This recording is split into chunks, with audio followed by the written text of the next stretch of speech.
Greetings campers and welcome to Farmeritaville. I'm very excited. This is going to be an exciting one. I am in Sandusky, Ohio, right on Lake Erie at Cedar Point, the roller coaster capital of the world, probably the universe. I've known about this park since I was probably in middle school, and I became a fan of roller coasters as a teenager. So this is like a bucket list park for me. They have 18 roller coasters, which is an obscene amount of roller coasters. I think well over half, like the lion's share of the coasters here, held or still hold some kind of world record or multiple world records. Like Top Thrill 2 right here behind me, 420 feet tall. You can't even see it through the trees. 420 feet tall, 120 miles an hour, which is insane. And there's so many other cool coasters here. We're gonna lay into this and try to hit as many as we can. Here's the scoop. I'm here with the Andy. She's around here somewhere. I think she's in the bathroom. But anyway, I've got my friend and sidekick Andy with me. We're actually up here doing some work, and we can't talk about it, so don't ask what we're doing. But we're gonna try to squeeze in as many of these rides as possible while we have some downtime. I'm excited. Like, teenage me is extremely excited. I'm happy to be here, and my mission is to hit as many of these 18 roller coasters as I possibly can. So let's do it. We're gonna see how many we can get on at Cedar Point, Sandusky, Ohio.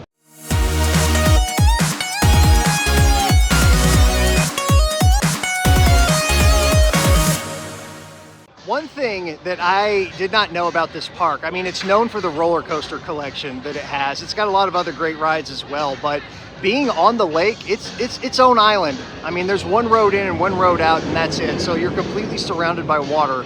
So not only, in addition to the coasters, where every single coaster, pretty much, you've got a great water view, there's other amenities here like lakeside life. They have an entire boardwalk section, which is like Coney Island Boardwalk up in New York, or Galveston Pier, or Santa Monica Pier.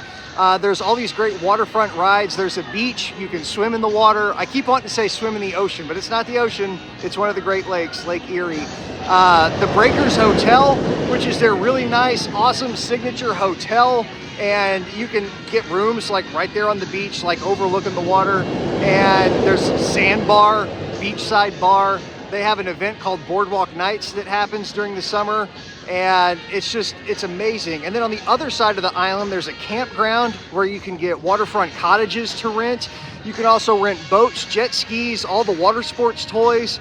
And I'm talking within literal feet of these like record-breaking roller coasters, like Siren's Curse that just opened about a week and a half, maybe 2 weeks ago. I mean, it's brand spanking new. It's the A-list long line ride right now. But it is feet from the water. You could walk across a 2-lane road and be on a jet ski in the water, which is insane. So that's something that I was unaware of, that I don't hear a lot of people talking about. It's all about the coasters, but no, this is a resort. It's a destination resort with tons of amenities. Like I said, RV park, multiple hotels, multiple restaurants, and it's just a really, really cool place to explore, in addition to the badass roller coaster rides that they have here.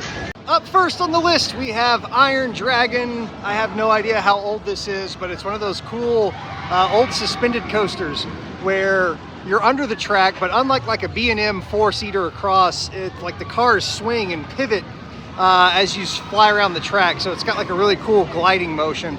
I've been on another one of these one other time at Kings Island. This one looks bigger and longer, so I'm excited. Iron Dragon, solid ride. We just walked on, which was lucky, and got the front row.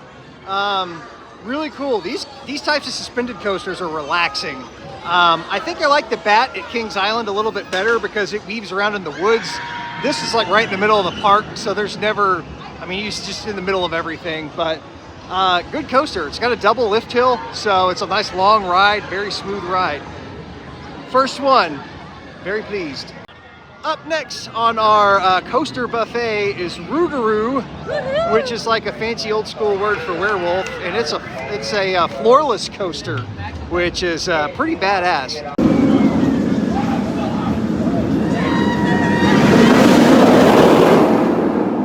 I didn't see a wait time sign back there, but from what I can see of the queue, this is going to be another walk-on, just like Iron Dragon was. Oh, this is awesome. Part of this queue actually floats.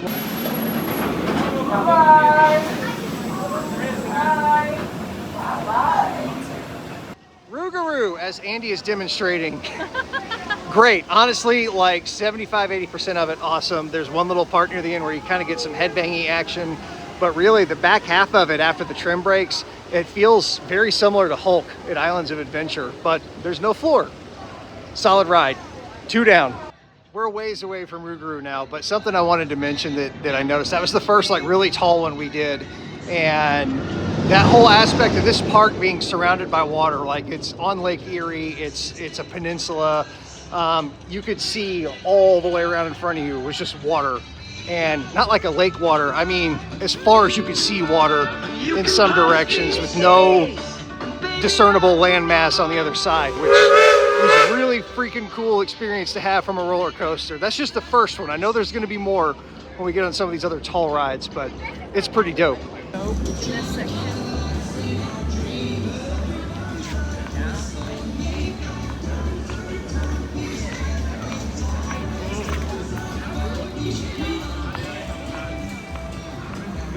That's cool. We're just walking through this old West town and I realized Millennium Force runs on both sides of us. We stopped for some more refreshments. I have a gigantic 20-ounce Blue Moon.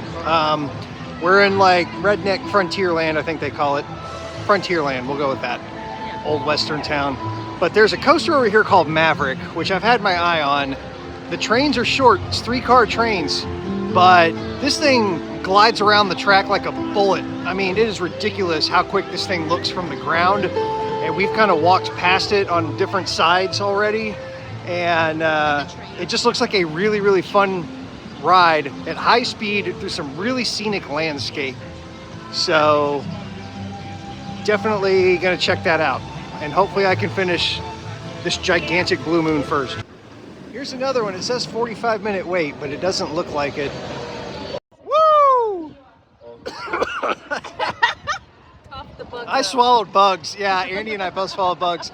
This is freaking awesome. This is like in my top 10 now. This is amazing.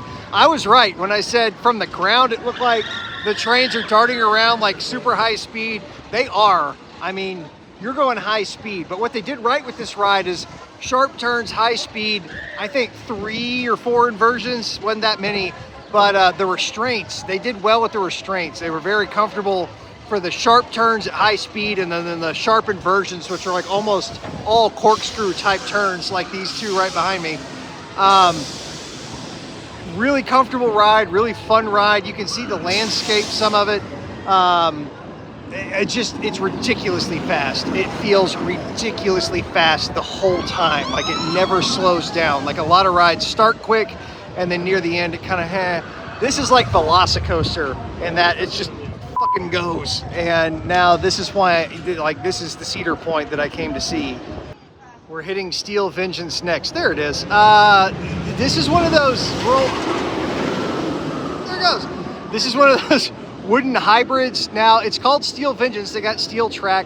I honestly don't know off the top of my head if this was an original wooden coaster that they did the overhaul on to make it like the smooth steel track, or if it was built this way on purpose. What I do know is that this is the first wooden roller coaster that I will have ever been on with inversions. So I'm excited about this one. Not to mention it's dusk, it's dark. It may be dark by the time we get to the front of the line. So yeah, Steel Vengeance for the win. That is a son of a bitch of a coaster.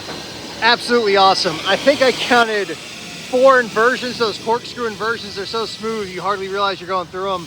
We're doing it at night. Everything looks the same. It all looks like this once you get down in the second half of it, and it was absolutely awesome. They were warning us about the bugs, and I definitely have something in my left eye. I was swallowing bugs. They were hitting my face. I kept my mouth shut as far as I could tell, but an adventure. But you get up there and you can see over Lake Erie and you can smell the lake. Everything right now smells like lake water. Overall, not bad. My thighs are going to be bruised. The tops of my thighs are definitely bruised. We got the front row. We're 4 for 4 for front row. And the bunny hops, there's a lot of bunny hops where it's just knocking you in the thigh. But that's actually a pretty wild ride. No pun intended, no exaggeration. Like for a steel wooden hybrid, pretty good, pretty good.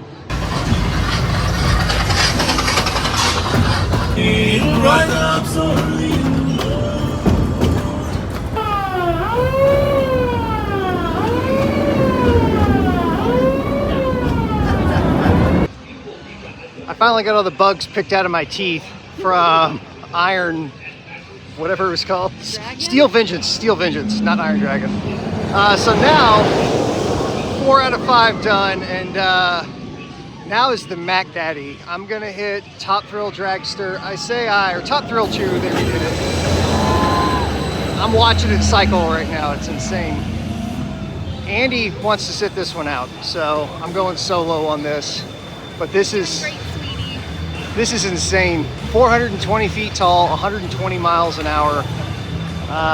Will definitely be the tallest, fastest coaster I've ever been on in my life. And I'm slightly nervous, which I don't get. So this will be fun. Right there on the bleachers. And Andy's gonna sit and watch on the bleachers.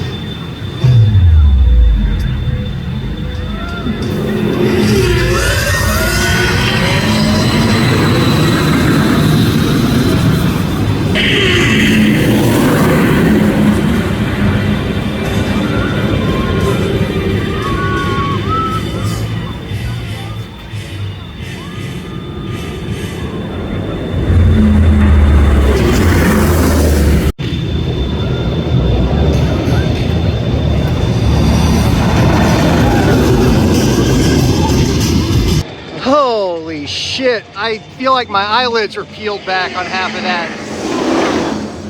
That second launch forward is insane, and I swear I saw Canada. I know there's debate on that on the internet, and I don't know what I'm looking for, but good Lord, 420 feet, the view is insane, and it only lasts for a split second, but this is something, and it's over before you know it. Forward, back, and you're done, but crazy amount of speed. Hard to keep your eyes open.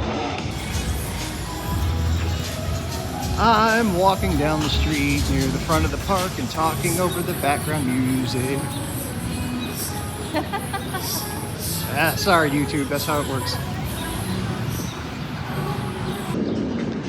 You got this cool old school boardwalk area, which is one of the nicer themed boardwalk areas I've seen. Even though the games aren't open, Andy's trying to get a prize, knowing it won't fit on the plane.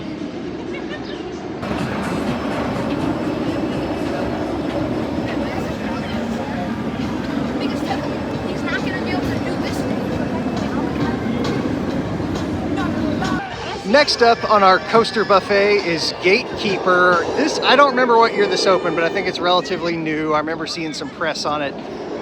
Named Gatekeeper because it like frames the front entrance of the park. And I really like the vibe over here. They got this cool pavilion. Feels very on the water, Grand Floridian style. Looks really awesome. Great walk-up entrance logo. Water behind it. Okay, that was amazing. The views of the water, areas that we hadn't even seen of the island yet. So, and it's starting to rain. We got off of it just in time, but so far, that one's my favorite. That was really, really cool. The whole keyhole element when you go through the archways was really awesome. I'll remind you that, what are we on now? I think that was 6. I think we're 6 in. Front row every single time, every single coaster. So, from here on out, I guess I should just try to keep on the front row to keep all the criteria the same. We are now walking through the queue for Raptor, which is an inverted ride. Inverted, standard B&M 4-seater, but it's big and it's all jumbled together and it looks cool. Oh, it's a Raptor on a Raptor.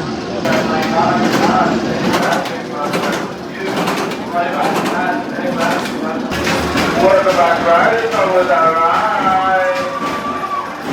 Amazing. No, okay, I'm going to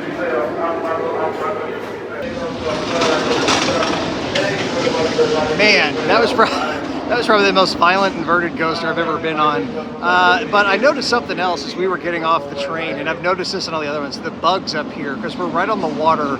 The bugs are bad. Like, the front of every roller coaster train is just peppered with like dead bugs. And of course we got like all the bugs at nighttime on the other one, but it's everywhere. It's not just that one. There's bugs on everything. Speaking of being on the water and how that generates a ton of bugs, it's also seagulls.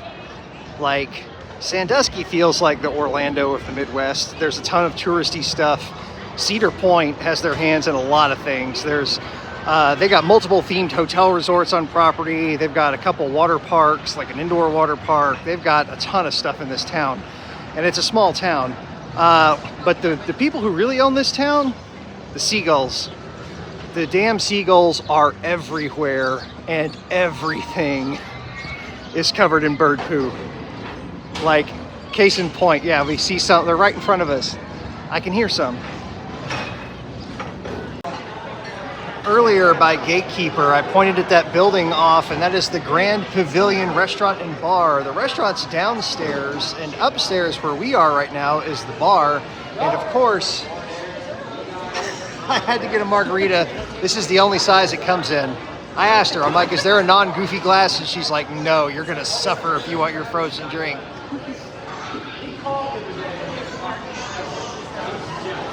Last time you got a brain freeze. Not bad. I don't know what you're talking about, Andy. This is the first time we've been up here. So the Grand Pavilion Restaurant and Bar is cool because in addition to a bar with a great view, the whole thing, it has outside seating and it overlooks Lake Erie. And this is the side of the island that faces straight north. So somewhere out there across the water is actually Canada. And I can honestly say this is the closest I have ever been to Canada.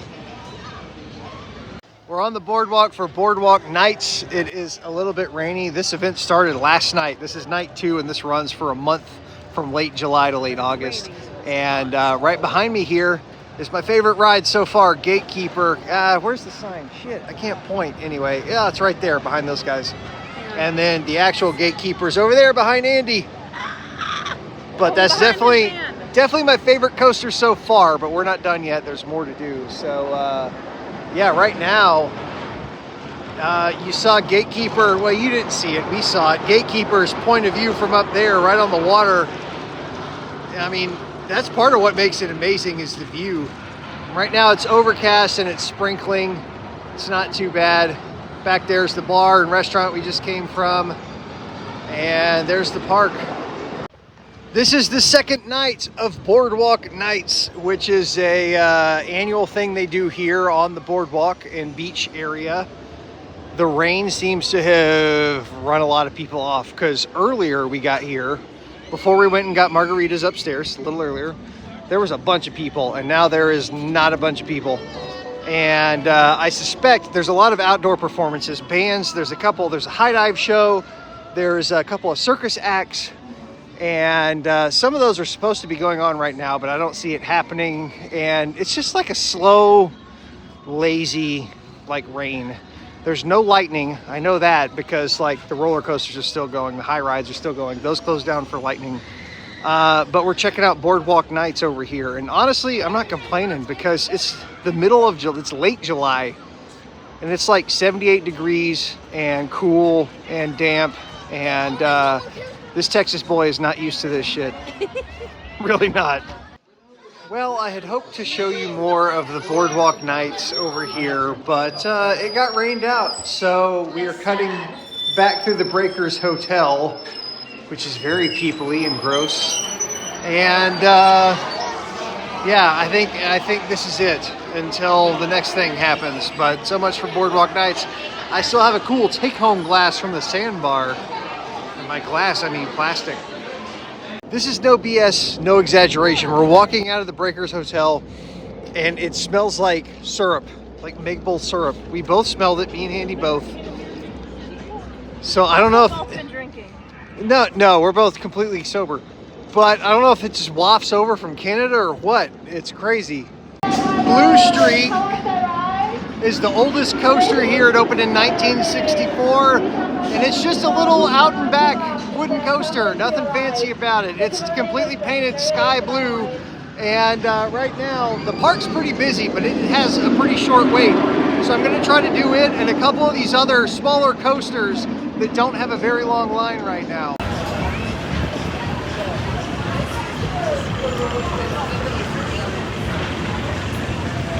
In the interest of time, and because this one is not high on my list, I'm just trying to squeeze in as many as I can at this point, but this isn't one I'm super excited about.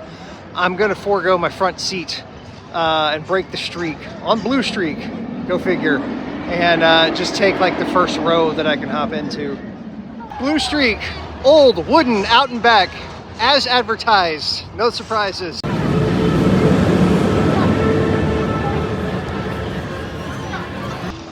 I'm walking through a mostly empty queue on Gemini, which is an interesting coaster. It's a wooden structure. It's called Gemini. It looks like it's Aero Mine Train track and trains, and the loading station looks super 80s. Gemini was interesting. It's a steel coaster on wooden supports, and then again, the whole, I'm going to assume it opened in the early 80s to mid 80s based on the design style, but it's not something I would associate with like the wood textures, you know, of like a wooden coaster. So there's just like clashing color palettes going on over there, but it was a fun ride. It was a really fun ride. I'm walking past the Cedar Creek Mine Train, I think is what it's called, over here to my left, and I rode that the other day. Didn't video anything about it, but I did get on it, and not a fan. It beat the hell out of me. Really painful ride. On a whim, I just jumped in line for Skyhawk. I say line, there was no line, I just rode it, but it's an S&S swing coaster. First one I've ever done. I've seen these a few places. I think they just opened one at Busch Gardens down in Tampa. They unveiled that at IAPA this last November, but interesting ride. I think it lasts just the right amount of time. It doesn't last long. And right about the time my stomach couldn't take it anymore, we started to decelerate, but interesting experience, not a bad one. And I'm still picking bugs out of my eyes and teeth from both Skyhawk and Gemini. Nighttime rides here, no joke. Because this park's surrounded by water, of course it's also the middle of summer, the bugs are crazy on these rides. So many bugs. So riding at night is beautiful. It's not hot. The views are nice. You only get about an hour of darkness this time of year, but you will pay the price with bugs in your face. Be warned. And now back to our regularly scheduled coaster programming. Andy has magically appeared again, and it's time for Millennium Force. This is one I've been looking forward to. Another one of the Stratocoaster, Giga Coaster, I don't know, but it's big as hell, fast. It's giga hell. Jake, you just keep calling these rides big and fast and blue and red and whatever other physical characteristics. Yeah, I know. It's been a long week, and I'm here to ride and have fun. Middle school me would have probably known exact statistics for this ride. Like how fast that was going. I don't know, 70 miles an hour. But if you want exact ride statistics, this is the wrong channel.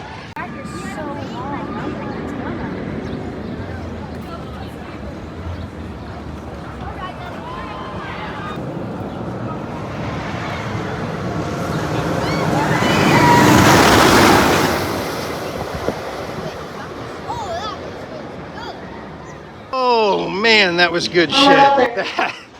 Wow. I think, what'd you say, 93 miles an hour? And 300 foot drop, 93 miles an hour. Lots of ground time. There's a lot of this coaster that's really close to the ground at crazy high speeds. And it's so smooth and so much fun. And the restraints are comfortable, which is always something I consider on a coaster. Ohio, real talk. What are y'all doing up here? Like, why can't y'all behave? What's going on? This is the only place I've ever been where the entrance of every single restroom that I've encountered has a no video recording sign in the bathroom. I thought that went without saying. Ohio, get it together. Man, I can't believe this place isn't open at 10 a.m. Boo.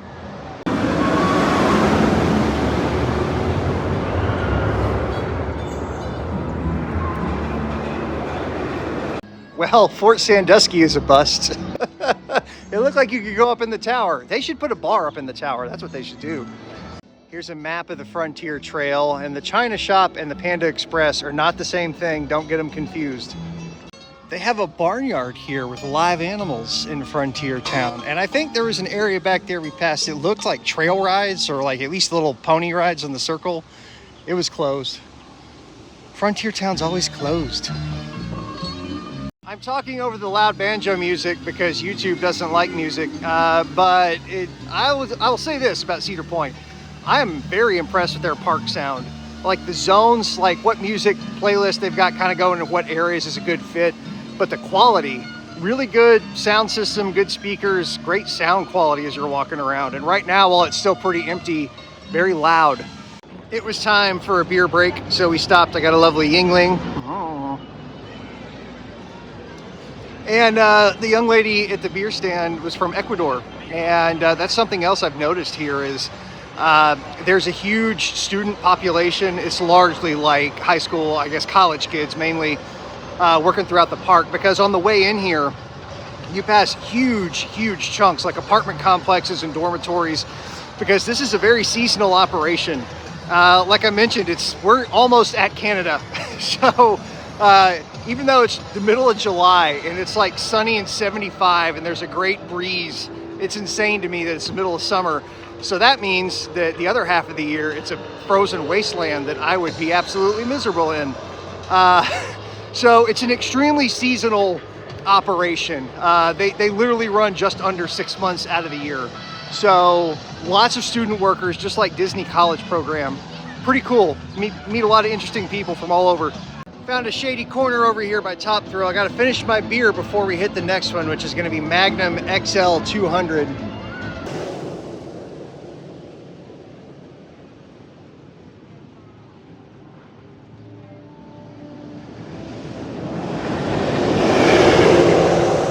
Now we're in line for Magnum XL 200, which opened in 1989. I remember when I was a kid, this was part of what I mentioned earlier about like this made it a bucket list park because this was a big deal at the time.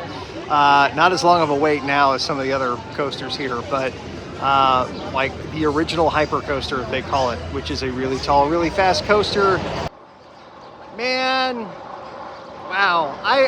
I want to have nice things to say about Magnum XL 200. There it goes over my head. Wow, it was extremes. That's what this coaster is, extremes. On the extreme good side, this had the best views of any coaster here that we've ridden. It was like the entire thing's on the beach. You can't tell it from where I'm standing. They built a whole water park underneath it, but out both sides, you've got the best water views. So fantastic views, probably even better than Gatekeeper views. Downside is probably one of the most violent. It was extremely uncomfortable. Every bunny hop, every upward, way too high speed when you hit the top of a bunny hop and go back down, it just jars you and beats the shit out of your legs. I freaked out when we stopped finally because my car keys weren't in my pocket. Fortunately, we found them and everything else in my pockets was still there, but much more violent than it looks. Go watch the ride POV somewhere on YouTube because that's what it's all about. But I will skip this one next time. Woo! We did Cedar Point, mostly. I mean, we did 3/4. We did 1, 2, 3, 4, 5, 6, 7, 8, 9, 10, 11, 12 coasters. Not bad. Didn't make on Siren's Curse eventually. We did the Mine Train when y'all weren't looking. Don't worry, you didn't miss anything. Violent as hell. 2 stars, do not recommend. Iron Dragon, that was good. Rougarou, I like Rougarou. I forgot about Rougarou. Floorless Coaster, very cool. Maverick, Steel Vengeance, Top Thrill 2. Andy set that one out, I don't blame her. Gatekeeper, fantastic ride. Raptor, Blue Streak, which I did on my own. Gemini I did on my own. You saw that a little earlier. Millennium Forest, and we just did Magnum, which, as you know, beat the hell out of us. Worse than the Mine Train. Yeah. It's the Mine Train on steroids. The only difference is we could fit in Magnum. The Mine Train was hard to squeeze into. But still, not a bad day at Cedar Point. 12 coasters down and a couple other bonus rides. We rode the train. I didn't bring that up, but the train was cool. Typical park train, loops the park.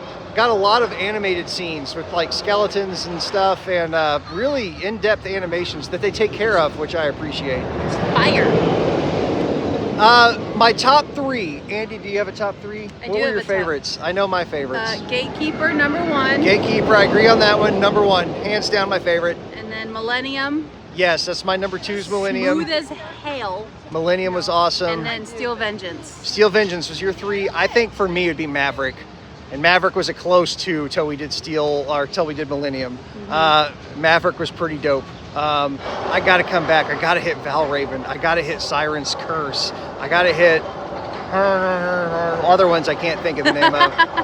But yeah, this place is freaking amazing. The waterfront aspect of it, the water park, which is right in front of us. We didn't even do that, but Magnum XL is over the water park. You can see the whole thing, and it looks like a really nice water park. It's big, it's laid out, it's got a big variety of slides and pools, and also like everything else here, it's waterfront on the lake.